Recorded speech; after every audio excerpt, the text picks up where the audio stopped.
According to Letterboxd, I've watched about 1,000 movies in my lifetime. Here's my favorite movie from each letter of the alphabet. I have to give a nod to movies that start with symbols because 12 Angry Men is one of the greatest of all time, and I couldn't put it on this list otherwise. For the letter A, I gotta give it to Avengers Infinity War. The MCU will never top this again. At the letter B, I gotta give it to the Batman. This is the definitive Batman movie and the best one in my opinion. The letter C, you gotta give it to Catch Me If You Can. This is another Spielberg masterpiece, and this won't be the last time you see him on this list. The letter D, you gotta give it to Dune Part 2. This is one of the best sci-fi epics of all time. Speaking of sci-fi epics, one of the best Star Wars movies pops in at letter E, Empire Strikes Back. At the letter F, you know I had to go with the Pixar classic Finding Nemo. At the letter G, you have to give it to Good Will Hunting. This is one of the best feel-good movies of all time. Rest in peace, Robin Williams. Now, on the complete opposite end of the spectrum, you have to give H to Hereditary, one of the most shocking movies of all time. For the letter I, you gotta give it to Interstellar. Even though I snubbed The Dark Knight, Nolan is still one of the best filmmakers ever. And at the letter J, you have to give it to Jurassic Park. This is my 5th favorite movie of all time. At the letter K, I have to give it to my favorite Ghibli movie, Kiki's Delivery Service. At the letter L, this should be no surprise to anyone who knows me, it's the Lego Movie. And at the letter M, I have to give it to my personal favorite horror movie of all time,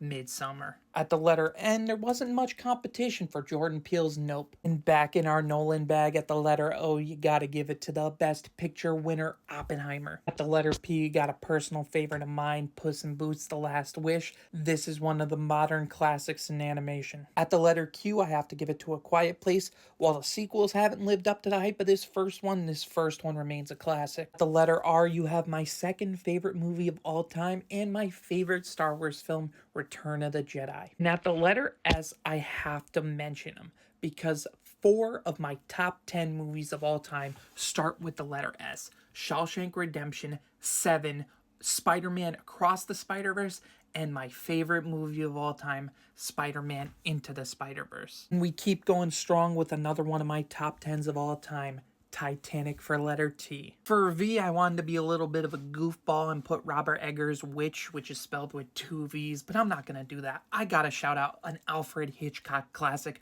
Vertigo. And at W, I know I'm gonna be the only one who thinks this, but I'm putting Watchmen. Zack Snyder's Watchmen has been on my mind way too much ever since I watched this movie. There was literally only one option for X in my opinion, and it was X-Men First Class. I'm not giving it to Ty West. I hate that movie. For the letter Y, I literally only had one option, Your Name. And for letter Z, I'd love to pick a happier movie to end it off on, but there's no better movie than Zone of Interest.